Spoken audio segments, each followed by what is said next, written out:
Policy हो या ना हो, अगला जलसा लाहौर में होगा। मरियम, मैं आ रहा हूँ।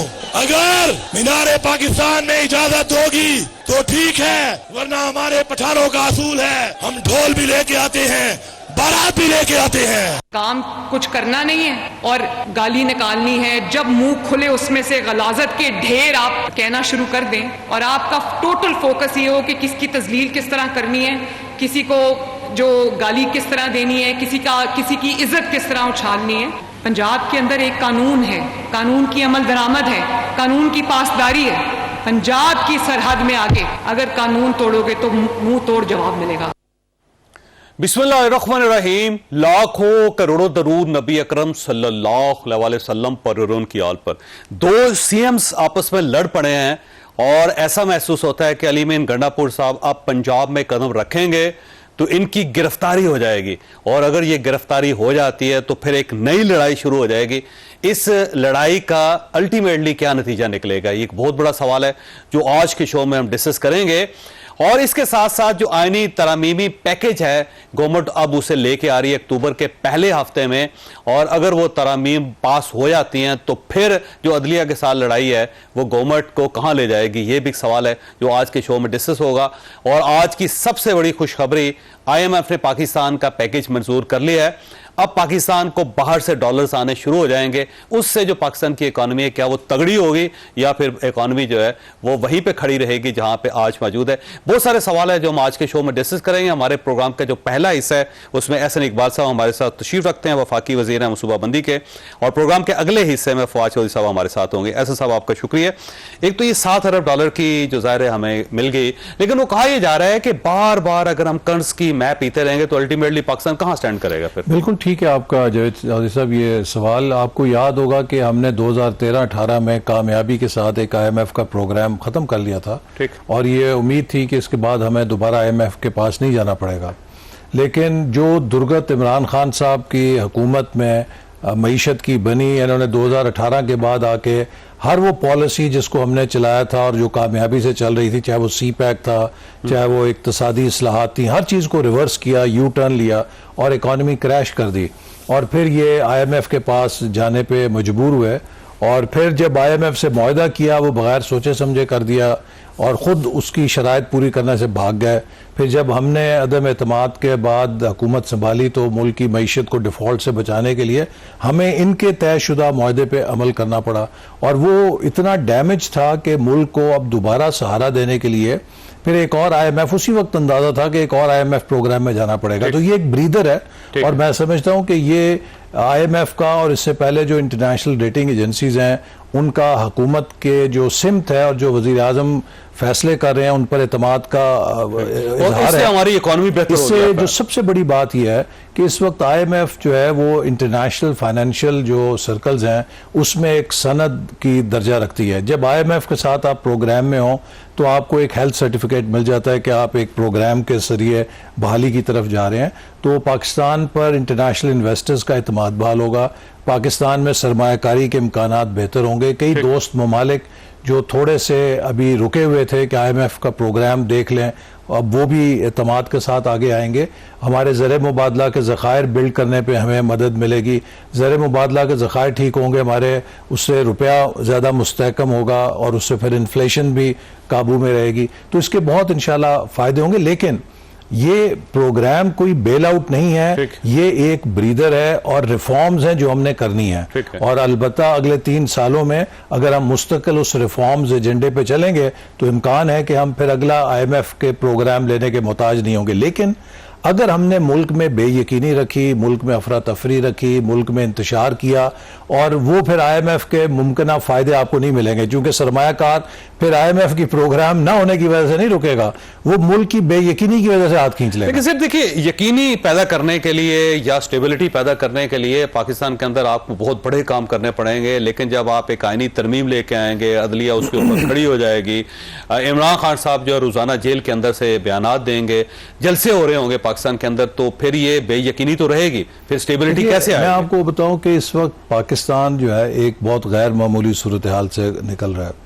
पाकिस्तान की जो दुश्मन कुव्वतें हैं, और बिलखसूस जब आप देख लीजिए मशरक़ वस्ता में क्या हो रहा है, पाकिस्तान एक वाहिद इस्लामी एटमी ताकत है जो दुश्मनों की आंखों में खटकता है।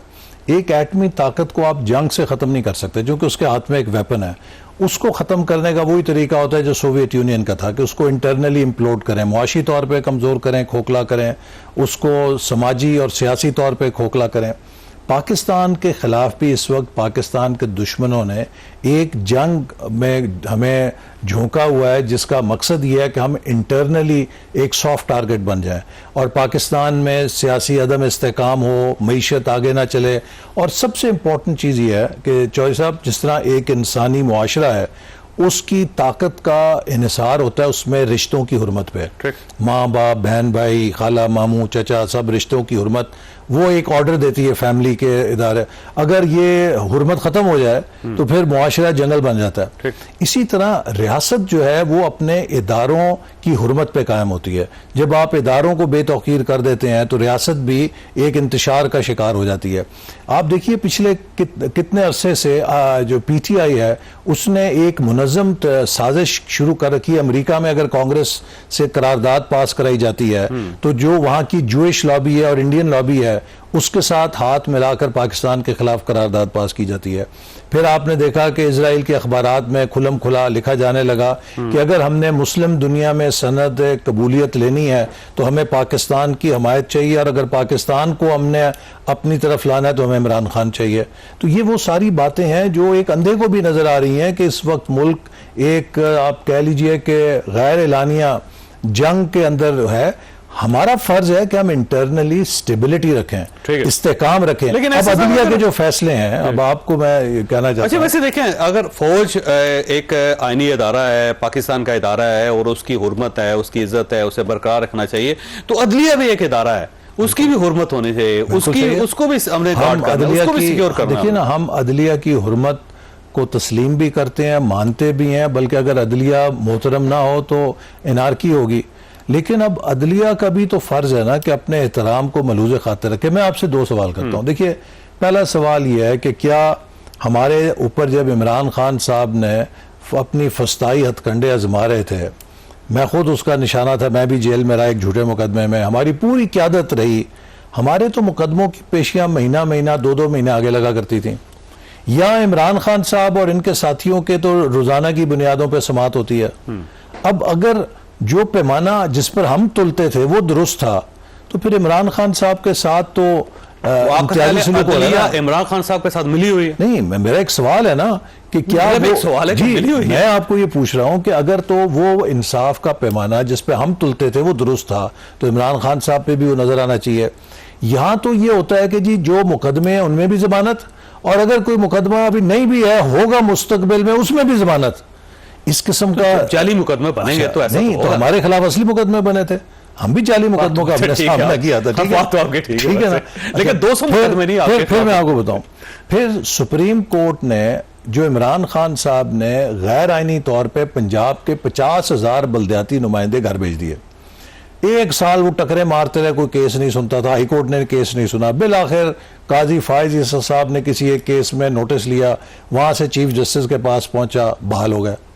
7 महीने, कितने, 7 दिन नहीं, 7 हफ्ते नहीं, 7 महीने इमरान खान साहब ने उस सुप्रीम कोर्ट के फैसले को, जो चीफ जस्टिस की सरबराही में बेंच था, जूतियों के नीचे रोला, होगा कर लो जो करना है, मैं नहीं करता। ये बेचारे सुप्रीम कोर्ट जाते थे, कंटेम्प्ट की पिटीशन लेके, वो सुनने के लिए तैयार नहीं थी सुप्रीम कोर्ट। क्या वो पैमाना सुप्रीम कोर्ट का दुरुस्त था, या ये पैमाना दुरुस्त है कि जहां पर आप एक सियासी जमात को फायदा देने के लिए आइन की हदूद से भी तजावुज करके नई नई डॉक्ट्रिन्स जो है वो तख्लीक कर लें? आप बताएं दोनों में से कौन सा ये असल मसला ये नहीं है। पाकिस्तान ने असल मसला ये है कि हमारे मुल्क में इंसाफ के 2 तराजू हैं। इमरान खान साहब और PTI के लिए एक तराजू है जिसमें वो तुलते हैं, और मुस्लिम लीग नून और उनके मुखालफों के लिए दूसरा तराजू है। हम चाहते हैं कि इस मुल्क में एक तराजू होना चाहिए। अब एक सवाल यह है कि क्या ये आईनी तरामीम इसलिए लेके आई जा रही हैं कि आप ये चाहते हैं कि अगर आपको सजा हुई तो इमरान खान साहब को भी होनी चाहिए, और पलड़े के अंदर दोनों सियासी जमातें एक जगह पर। मैं ब्रेक ले ली, ब्रेक के बाद यहाँ छोटी सी ब्रेक को, ब्रेक के बाद दोबारा जरूर।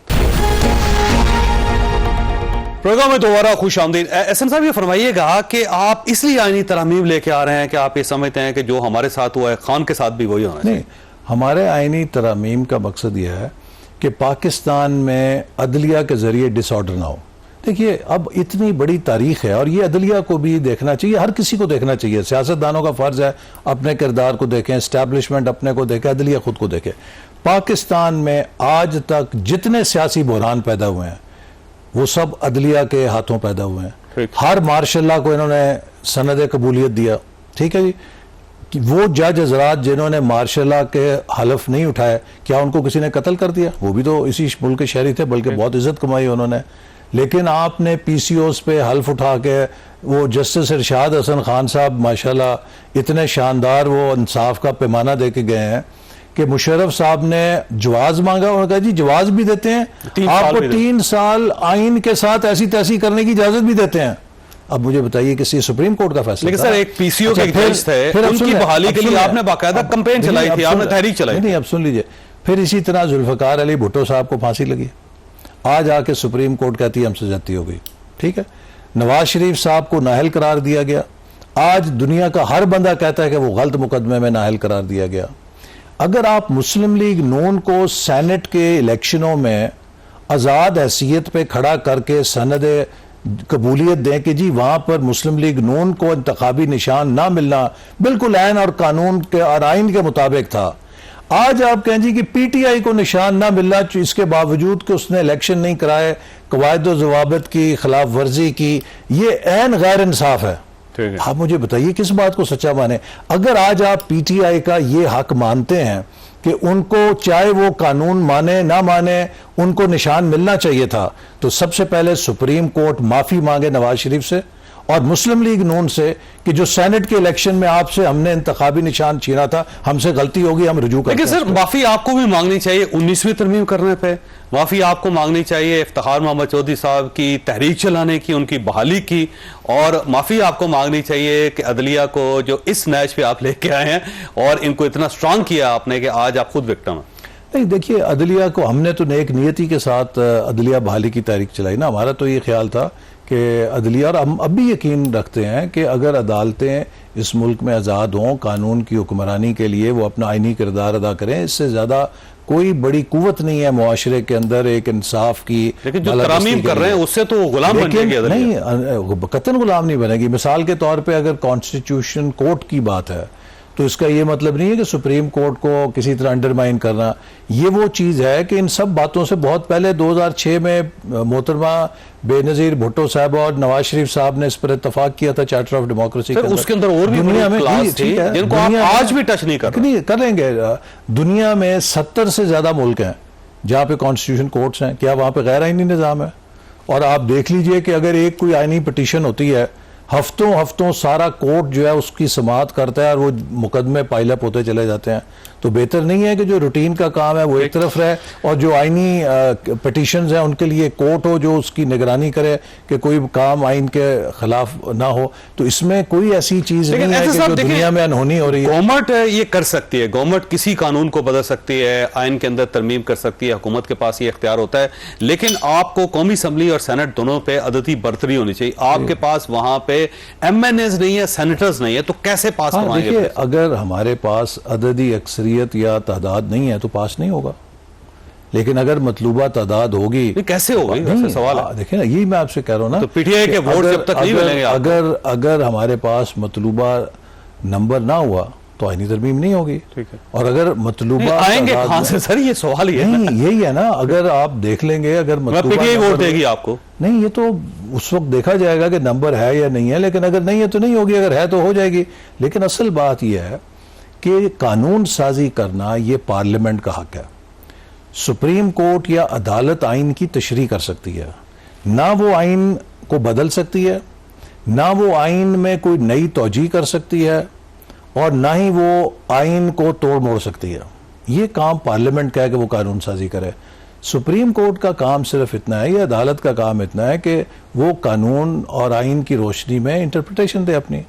और अगर लॉ मेकिंग पार्लियामेंट करती है, ये उसका सॉवरन राइट है। लेकिन सर, वो आप पाकिस्तान तहरीक इंसाफ के बगैर आप ये पास नहीं करवा सकते? नहीं, मेरा ख्याल है ये पहली बात तो ये है कि आपको मालूम है कि स्पीकर ने और कौमी असेंबली ने फहरिस्त जारी की है, उसमें पीटीआई की कोई सीट नहीं है। ठीक है, तो पीटीआई तो एग्जिस्ट ही नहीं करती, सिर्फ सुन्नी इत्तेहाद काउंसिल है वहां पे। और बाकी वहां पे आजाद अरकान है। तो आजाद अरकान जो है वो आ सकते हैं? आजाद अरकान तो आजाद है, वो किसी तरह भी वोट दे सकते हैं। वो वोट दे सकते। वो आजाद अरकान जो है वो भी सुन्नी इत्तेहाद काउंसिल के हैं सर? नहीं, उसमें तो जो सुन्नी इत्तेहाद काउंसिल के अलग हैं और जो आजाद है वो अलग है। यानी उन्होंने ज्वाइन नहीं किया सुन्नी इत्तेहाद काउंसिल को? जो आजाद है वो तो आजाद है वोट देने में, उन पे तो कोई पाबंदी नहीं आई इनकी। अलबत्ता अगर सुन्नी इत्तेहाद काउंसिल अगर एक फैसला करती है कि हमने इस तरह वोट देना है या किसी और तरफ देना है, वो पाबंद है उसके। लेकिन जो आजाद मेंबरान है वो तो पाबंद नहीं है, और इसी तरह जो दूसरी जमातें हैं वो भी पाबंद नहीं है। सर, अगर 63A का फैसला सुप्रीम कोर्ट ऑफ पाकिस्तान का रिवर्स हो जाता है तो फिर आपका ख्याल ये है कि आपको वोट मिल जाएंगे? देखिए, वो जो फैसला सुप्रीम कोर्ट ने आइन के खिलाफ किया है वो तो रिवर्स होना चाहिए। ठीक है। और अगर आइन को सुप्रीम कोर्ट आइन को तब्दील नहीं कर सकती। तो फिर आप तो पाकिस्तान के हर आईनी और कानूनी माहिर का इत्तेफाक है कि सुप्रीम कोर्ट ने अपनी हदूद से 2 केसेस में तजावज किया। एक ये जो मखसूस नशिस्तों वाला केस है, इसमें आइन को तो चेंज किया उन्होंने, और दूसरा आपको याद है जब हमजा शहबाज शरीफ की नो कॉन्फिडेंस थी और उस पर इतनी शर्मसारी है कि रिव्यू पिटीशन नहीं निकाल सके। आप मुझे बताएं ना, किस मुल्क में इस तरह फैसले होते हैं? अगर इन चीजों को हम हजम कर लें, आप प्राइम मिनिस्टर्स को तो धमकियां देते हैं हम आपको डियाला जेल भेज सकते हैं, तो क्या अदलिया किसी निगरानी में नहीं है कि आप क्या करें? क्या are you absolute in terms of your power and authority कि आप दिन को रात कह दें, रात को दिन कह दें तो वो रात दिन हो जाएगी, दिन रात हो जाएगा? हम अदब के साथ ये कहते हैं, देखिए अदालत के एहतराम का फैसला हम नहीं करते, आप नहीं करेंगे, अदलिया के अपने फैसले अदालत का एहतराम कराएंगे। अगर वो ऐसे होंगे कि उस पर कौम कोई उंगली नहीं उठा सकेगी तो अदलिया मोहतरम हो जाएगी। लेकिन अगर वो फैसले ऐसे होंगे, जो भुट्टो साहब की फांसी थी, नवाज शरीफ साहब की नाअहली थी, या वो किसी केस में आपने आंखें बंद कर ली कि इमरान खान साहब बहाल नहीं कर रहे इदारे, 7-7 महीने आप पूछते नहीं उनसे, और कहीं आप धमकियां देते हैं और रात को छुट्टी वाले दिन भी आप अपने फैसले जारी कर देंगे, तो माफ कीजिए फिर लोग सवाल पूछेंगे। अच्छा, ये फरमाइए सर, ये 63A अगर रिवर्स हो जाता है तो फिर आपका ख्याल है कि सुन्नी इत्तेहाद काउंसिल के कुछ लोग आपको वोट दे सकते हैं? देखिए, ये तो उनकी जमात के ऊपर है। नहीं, वो तो लेकिन मैं समझता हूं क्लास लगेगी ना उनको। नहीं, ये डिपेंड करता है ना। देखिए, आइन में जो चीजें लिखी गई हैं उनकी मंशा ये है कि अगर कोई मेंबर वोट करता है उसका वोट काउंट होगा, ठीक है, लेकिन फिर उस वोट के साथ वो इस्तीफा उसका होगा या वो डिस्क्वालीफाई होएगा और बाय इलेक्शन के जरिए दोबारा आ जाएगा। ये नहीं हो सकता कि आपका वोट भी काउंट नहीं होगा और आप डिस्क्वालीफाई भी हो जाएंगे। 63A अगर रिवर्स हो जाती है तो फिर आपको वोट मिल सकते हैं, हो सकता है बाद में वो उनको डिस्क्वालीफाई कर दिया जाए, लेकिन वोट बहरहाल हो जाएगा और उससे तरमीम पास हो जाएगी। ये तो अभी देखेंगे जब तरमीम आएगी, लेकिन मुझे इंशाल्लाह उम्मीद है कि जो मतलूबा तादाद है अरकान की वो इस आइन की तरमीम के लिए ज़रूर वोट करेगी, चूंकि इस वक्त ज़रूरी है कि हम मुल्क को खलफशार से बचाएं, और चाहे वो सियासतदान है कोई, चाहे कोई अदालती है, चाहे कोई इस्टेब्लिशमेंट है, चाहे कोई मीडिया है, इस वक्त जो पाकिस्तान में डिसऑर्डर फैलाता है, अनसर्टनिटी फैलाता है, वो पाकिस्तान के दुश्मनों के एजेंडे को आगे बढ़ाता है। Country needs stability, full stop. 5 साल सबने इलेक्शन मान लिया है, ओहदे ले लिए हैं, पीटीआई TADA वसूल कर रही है, असेंबलियों में बैठी हुई है।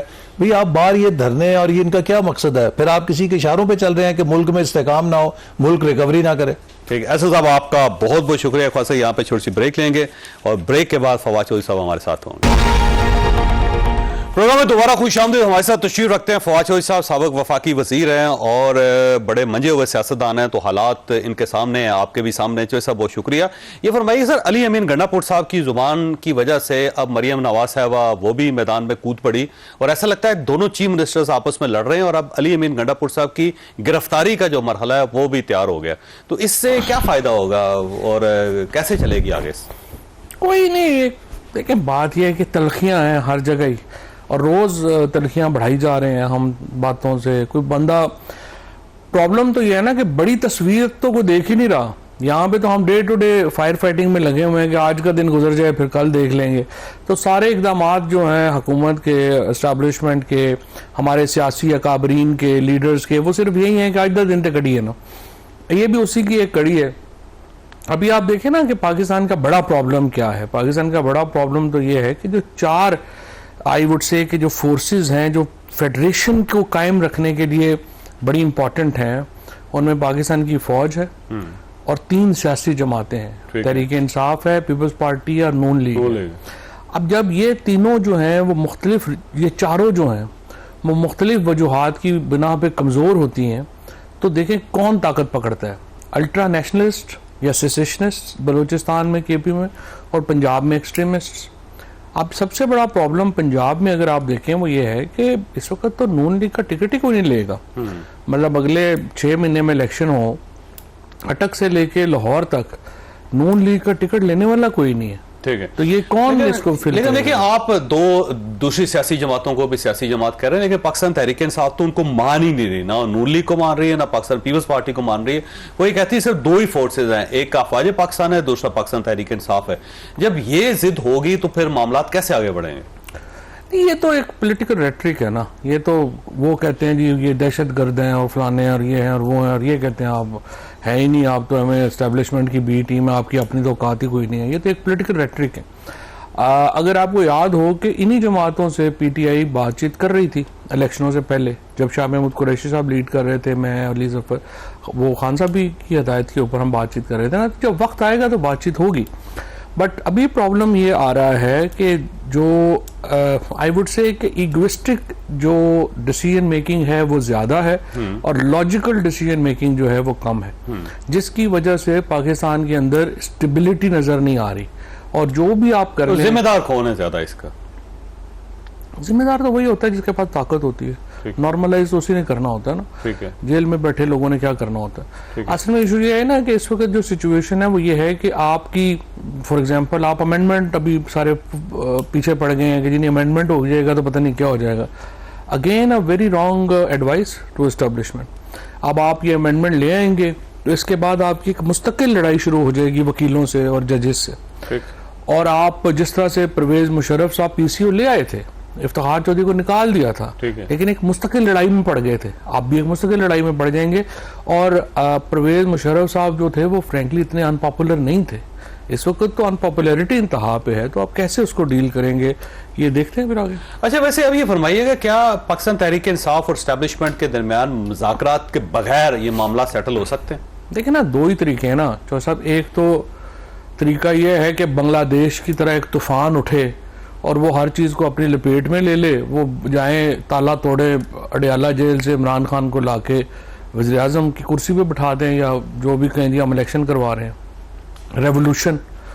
बहुत सारे लोग पीटीआई के जो हैं वो इस आइडिया से ऑब्सेस्ड है, लेकिन देखें ये मुमकिन नहीं है। पाकिस्तान जैसे मुल्क में मुमकिन नहीं। पाकिस्तान जैसे मुल्क में ये खतरनाक है। उसकी वजह क्या है कि देखें, बांग्लादेश में जो 90% मुसलमान हैं उनमें 97% एक ही फिके से ताल्लुक़ रखते हैं। उनका सेक्ट एक है, उनकी लैंग्वेज एक है, उनके यहाँ प्रोविंशलिज्म उस तरह से नहीं है। पाकिस्तान के अंदर जो पीपल्स पार्टी है, PMLN है या PTI है, देखें इनके पास मिलिटेंट कैपेसिटीज नहीं है। ठीक, यहाँ पे अगर आप शुरू हो गया कोई इस तरह का काम तो फिर अजनबी लोग पाकिस्तान में कामयाब होंगे। और वो अजनबी लोग जो हैं या वो अल्ट्रा हमारे नेशनलिस्ट होंगे या फिर वो अल्ट्रा एक्सट्रीमिस्ट होंगे। ठीक है, PTI का वाहिद फौज का इंटरेस्ट, पीपल्स पार्टी का इंटरेस्ट, PMLN का इंटरेस्ट और PTI का इंटरेस्ट ये है कि एक स्ट्रक्चर्ड सेटलमेंट हो। ठीक है, और उस स्ट्रक्चर्ड सेटलमेंट के जरिए मामला जो हैं वो बेहतर हो। लेकिन इनिशिएटिव कौन लेगा इसका, ये भी तो बड़ा सवाल। इनिशिएटिव तो देखें ना, ताकत जिसके पास है उसने लेना है ना। एस्टैब्लिशमेंट ने तो कहा कि हम नॉन पॉलिटिकल है और अगर आपने मुज़ाकरात करने हैं तो आप सियासतदानों से करें। तो सब देखें ना, बात यह है कि हम कोई मज़ाहिया प्रोग्राम तो कर नहीं रहे, तो ये कहना कि एस्टैब्लिशमेंट वाले कह रहे हैं कि जी हम नॉन पॉलिटिकल हैं, तो फिर ऐसी फनी बात हो जाएगी ना। Issue is that establishment has the power, और अभी सारा पाकिस्तान के अंदर जो रेलिवेंसी है वो 3 कुव्वतों के पास है। एक चीफ ऑफ आर्मी स्टाफ के पास है, इमरान खान के पास है, और एक जो कलेजियम ऑफ जजेस है उसके पास है। अब जजेस की लड़ाई आपस में देखते हैं कौन जीतता है, बट है उनके पास। ठीक है, लेकिन अब देखें खान साहब, देखें वो भी ये कह रहे हैं कि जी मेरे किसी से मुज़ाकरा, पार्टीज के साथ उन्होंने पहले इनकार कर दिया कि जी ये दोनों तो हैं चोर है, फॉर्म 47 है और इन्होंने मैंडेट चोरी किया, हमारे इनके साथ तो बात हो ही नहीं सकती। एस्टैब्लिशमेंट के बारे में उन्होंने कह दिया दरवाजे इनके साथ बंद हैं हमारे और अब कोई हम में से इनसे रब्ता नहीं करेगा, तो फिर मुज़ाकरात होंगे किसके साथ? ये तो पिक एंड चूज है ना जो आप कर रहे हैं। अगर आप 4 हफ्ते पहले के बयान देखें तो उन्होंने कहा था कि इसके पास सलार अगर न्यूट्रल हो जाए तो मैं एक आदमी मैं मुकर्रर कर देता हूँ, एक आदमी आप मुकर्रर कर दे और हम जो है वो बातचीत कर लेते हैं। इसी तरीके से जो अपना थे हमारे अली अमीन गंडापुर साहब, इन्होंने मोहसिन नकवी के साथ प्रेस कॉन्फ्रेंस की थी। तो इशू ये इज नॉट कि आप जब ये बात करते हैं तो इसका मतलब ये है आप दरवाजा बंद करते हैं तो आप खिड़की खोल लेते हैं, खिड़की बंद करते हैं दरवाजा खोल लेते हैं। पॉलिटिक्स में बंद तो नहीं होती चीजें। सवाल सिर्फ ये है कि क्या आप, सिर्फ एक प्रॉब्लम है पाकिस्तान के सारे मसाइल का, सिर्फ एक मसला है और वो ये है कि आप ये कह रहे हैं, यानी एस्टैब्लिशमेंट और नून लीग और पीपल्स पार्टी ये कह रही है कि माइनस इमरान खान पाकिस्तान चलाना है। देखिए ये नहीं हो सकता। एक मुल्क 2/3 जिस बंदे के साथ खड़ा है, आप कह रहे हैं कि हम उसकी इज्जत ही नहीं करते। इमरान खान को फिर इज्जत तो देनी पड़ेगी ना। आपने 2 साल हो गए, आपने क्या जोर नहीं लगा लिया इमरान खान को खत्म करने के लिए, क्या जोर नहीं लगा लिया पार्टी खत्म करने के लिए, आप नहीं कर सके। तो जो रिट्रीट होती है या एक कदम पीछे लेना है, ये भी तो जंगों का एक असूल है ना। तो आप पीछे लें एक कदम और आपका ख्याल एस्टैब्लिशमेंट को पीछे हटना चाहिए। 100% इमरान खान के माइनस कैसे हो सकता है मुल्क? इमरान खान की इंक्लूजन के बगैर पॉलिटिकल स्टेबिलिटी नहीं आएगी। और इमरान खान को तो लाना जो है 8 फरवरी के बाद देखे ना, इमरान खान को बाहर नहीं रखा जा सकता। उसमें आपने और खराब होना है, आपकी मर्जी है, और खराब होना है, देख लेते हैं। और 6 महीने और निकाल लें, 8 महीने और निकाल लें। तो अल्टीमेटली आपका ख्याल ये है कि इमरान खान बाहर आएंगे और वही प्राइम मिनिस्टर बनेंगे और फिर पाकिस्तान के मसाइल हल होंगे? देखिए ना, इमरान खान को इंक्लूजन तो देनी पड़ेगी। अब किस स्ट्रक्चर में आपने आना है, क्या करना है, वो तो फिर टॉक्स की बात है, कैसे होती है, क्या टॉक्स करेगा कौन? असल ये भी एक सवाल है ना, किस साइड से कौन पहल करेगा, ये मसला है। मैंने आपको पहले कहा वो तो एस्टैब्लिशमेंट ने करनी है, जिनके पास ताकत है। आज मिसाल के तौर के ऊपर आप इमरान खान को ए क्लास दें, जो उनका राइट है, उन्हें डेथ सेल से आप निकालें, उन्हें ए क्लास में रखें, जो फॉर्मर प्राइम मिनिस्टर्स को जहाँ हक है, उनका लीगल राइट है। उनकी बेगम के ऊपर कोई केस नहीं है, आप जाली केसेस हैं, आप उनको रिहा करें। इसी से एक माहौल पैदा हो जाएगा, उस माहौल में बातचीत शुरू हो जाएगी। और ये जो कमांड चेंज हुई है एसआई की, आप इससे उम्मीद करते हैं कि कोई मामला सेटल होंगे? जब भी तब्दीली आती है तो उसमें एक मुस्बत चीज़ तो होती ही है ना। मसलन भी अगर जनरल आसिम आए हैं तो उनका एक एडवांटेज तो ज़रूर है ना कि वो जो पिछले 3 साल के तल्ख इवेंट्स हैं उनका वो उस तरह से हिस्सा नहीं रहे, और उनकी जो एक आई वुड से कि जो पॉलिटिकल साइड का स्लेट है वो खाली है।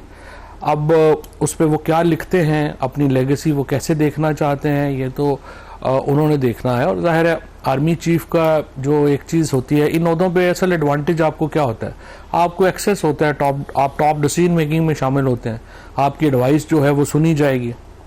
एंड ऑब्वियसली उनका एक बैकग्राउंड है, वो एक बड़े I would say respected army background से उनका ताल्लुक है। उनके वालिद साहब is a tall man in his own right.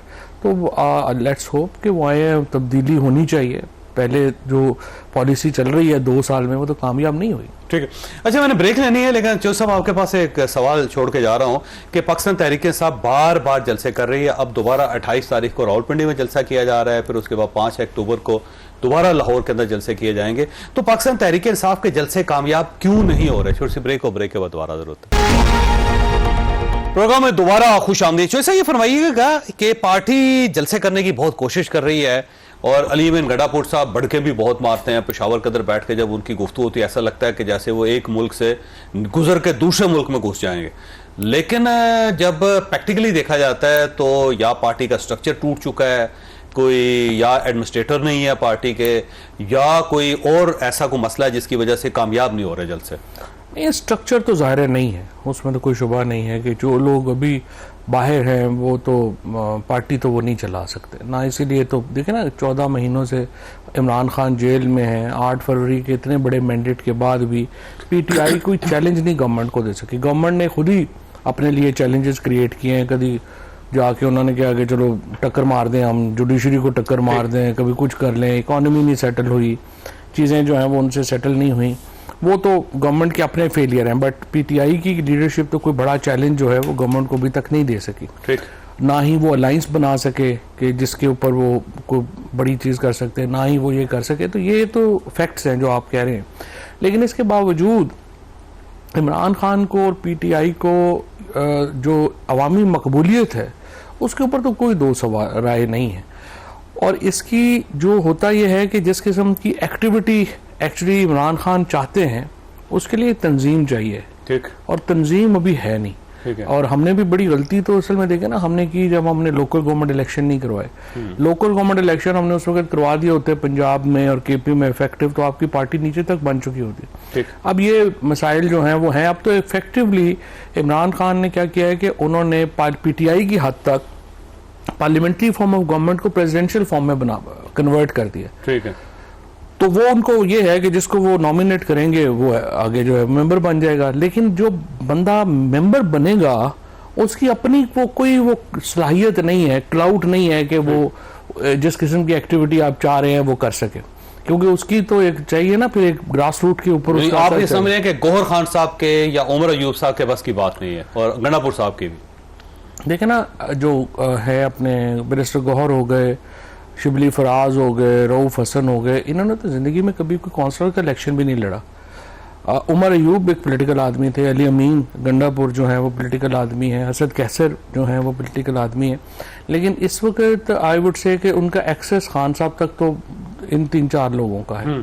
Umar Ayub एक पॉलिटिकल आदमी था, मुझे नहीं पता कि उसको क्यों हटाया गया। Salman is like a brother to me, I have a huge respect for him, but देखें पार्टी का जनरल सेक्रेटरी तो वो नहीं ना उसको उस तरह से चला सकता था, क्योंकि वो तो उमर अयूब जो था वो उसके 4 बंदे वाकिफ भी चाहिए, ग्रुपिंग का पता होना चाहिए, किधर कौन है, क्या है, किसकी क्या कैपेसिटी है। जब याद हो ना कि आप बड़ी ऑर्गेनाइज्ड हैं, आपको पता है कि ये बंदे इलेक्ट होके आए हुए हैं, इनका पता है, जब आपने तुक्कों भी करना है तो फिर तो प्रॉब्लम होगी ना। तो पीटीआई का अभी भी आप देखेंगे ना जो प्रॉब्लम आता है, मसलन परसों आप ले लें, कल ले लें, इन्होंने फैसला किया कि हमने बाइकआउट करना है वो चीफ जस्टिस की कोर्ट का। वो वहां पे गए हैं और चीफ जस्टिस ने हामिद खान की जो है वो बेइज्जती की है, वो मुंह चुक के वापस आ गया। भाई ना तो आप प्लान करके गए हैं कि आप चाहते क्या हैं, ना आपको पता है कि आपने क्या बात करनी है। सलमान ने वहां पे आर्गू कर दिया, ये मुंह उठा के वापस आ गए। तो ना आपको आप कहना क्या चाहते थे, आप करना क्या चाहते थे, कुछ पता नहीं। अब लॉयर्स में ये जो कॉन्स्टिट्यूशनल अमेंडमेंट आ रही है, ये सारी पार्टी अभी लॉयर्स के हवाले है, लेकिन कुछ पता नहीं क्या करना है। 30 तारीख को आर्टिकल 63A का केस लगा हुआ है रिवर्सल का, इनको कुछ पता नहीं है इन्होंने क्या, अगर रिवर्स हो गया तो क्या करना है हमने, और वहां पे जाके अपनी बात क्या करनी है, स्ट्रेटजी क्या होनी है। भाई आपके 100 मेंबर है पार्लियामेंट में, बेनजीर भुट्टो ने 16 मेंबरों के साथ जो है वो वक्त डाल दिया था। आप 90-92 लोगों के साथ जो है आपका इम्पैक्ट ही कोई नहीं है। और 90-92 के साथ इमरान खान साहब बेगम समेत जेल में है, और मौलाना फजलुर रहमान साहब 13 मेंबर्स के साथ इस वक्त सेंटर वो लाइमलाइट कर ले रहे हैं, सेंटर स्टेज पे, सेंटर स्टेज में है। और आपको जो हालात जा रहे हैं ना पीटीआई में, मौलाना फजलुर रहमान आप देखेंगे कि बड़ी जल्दी अपोजिशन मौलाना फजलुर रहमान लीड कर रहे होंगे। ठीक है, इट्स ऑलमोस्ट देयर। ठीक है, बिकॉज पीटीआई में कोई है ही नहीं कि जो उनकी पॉलिटिकल उसका कुछ। अच्छा, कोई क़यादत का बहरान है पाकिस्तान तहरीक इंसाफ में? क़यादत का बहरान तो है ना, जब जाहिर है कि आपने जो काडर था सारा, जो पीटीआई जिन लोगों ने बनाई थी, जो हम लोगों ने जिन्होंने बनाई थी, हमें तो मारकुट के आपने इन्होंने फारिग कर दिया। उसके बाद आपकी जो मैं कह रहा हूँ कि चूंकि लोकल गवर्नमेंट आपने कराई नहीं थी, काडर का फायदा ये होता है ना कि एक नीचे से ऊपर तक लोग रिप्लेसमेंट्स होती हैं, वो तो है नहीं। तो अब यह है कि एक बहुत बड़ा अवामी एक मजमा है, लेकिन उस मजमे में उसने करना क्या है ये बताने वाला कोई नहीं। देखिए, बड़ा कुरैशी साहब आ जाए बाहर तो फिर भी है शायद, ठीक, लेकिन बड़ा लीडर जो होता है ना उसका कमाल ये होता है कि वो अपने जैसे कई लीडर्स पैदा कर लेता है। तो इसका मतलब ये हुआ खान साहब लीडरशिप क्रिएट करने में नाकाम हो गया। लीडरशिप जो थी वो एस्टैब्लिशमेंट ने सारी ठुड्डे मुक्के मार के फारिग कर दी ना।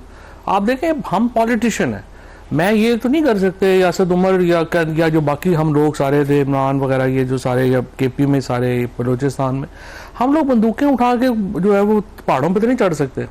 हमें तो एक इन्वायरमेंट मिलेगा पॉलिटिक्स का तो हम पॉलिटिक्स कर सकते हैं। अच्छा, फिर इसका नुकसान क्या होता है, जब हम जैसे लोग फारिग कर देंगे जिनके पास बंदूक नहीं है, अपोजिशन तो होनी होती है। जब आप बंदूक की पॉलिटिक्स करते हैं तो फिर अल्टीमेटली हम जैसे लोग फारग हो जाते हैं और फिर बंदूक लेकिन वाले देखिए हमें सर, बहुत replace सारे करते लोग हैं। उमर अयूब साहब हैं, वो पार्टी के अंदर हैं। असद कैसर साहब हैं, पार्टी के अंदर हैं। आरिफ अलवी साहब पार्टी के अंदर हैं।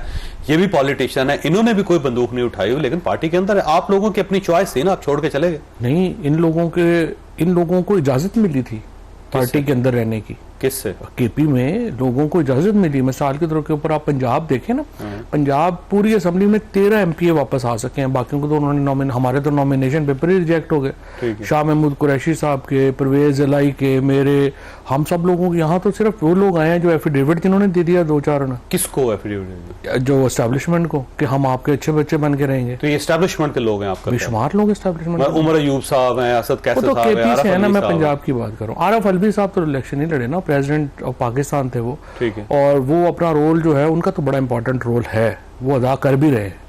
President Alvi is one exception, जो कि मेरे ख्याल में बड़ा तुरप का पत्ता है अभी पीटीआई के पास। ठीक है। और बाकी जो सब लोग इस वक्त लाइमलाइट में हैं और गिरफ्तार नहीं हुए और पार्टी के अंदर या पार्टी को गवर्न कर रहे हैं, तो आपका ख्याल है वो एस्टेब्लिशमेंट के साथ सेटलमेंट करके आए होंगे? लेकिन ना, दो तरह ही के लोगों को इजाजत दी गई इलेक्शन लड़ने की। एक तो जिनकी कैपेसिटी नहीं थी, और एक जो एफिडेविट देके है। पंजाब में तो तीसरा ना बंदा बड़ा मुश्किल है कि जिसकी जो है वो किया गया। यानी आपने 2 कैटेगरीज में लोगों को तकसीम किया एस्टेब्लिशमेंट में। उन्होंने कहा इनसे कोई खतरा नहीं है, फारग लोग हैं, इनको लड़ने दें। और दूसरा ये कि अगर आप हैं तो आप एफिडेविट दें। तो इसलिए खान साहब को बाहर नहीं लाया जा रहा है, यहाँ ये जो लीडरशिप है खान को बाहर नहीं ला पा रही। नहीं, पहली बात कैपेसिटी नहीं है, कैपेसिटी ना। ये तो 14 महीने हो गए खान साहब को, और जो हालात जा रहे हैं और जिस तरीके से ये हर मौका मिस कर रहे हैं, और अगर ये जुडिशरी की सपोर्ट भी जो है वो भी ये मिस कर गए और फायज ईसा दोबारा चीफ जस्टिस हो गए, तो फिर एक जो है वो और जदोजहद होगी। ठीक हो जी साहब, आपका बहुत बहुत शुक्रिया। फैसला आपने गुफ्तगू सुनी, फैसला आपने खुद करना है। अल्लाह ताला आप और आपके अहले खाना को हर किस्म की मुसीबत से महफूज रखे। अल्लाह हाफिज।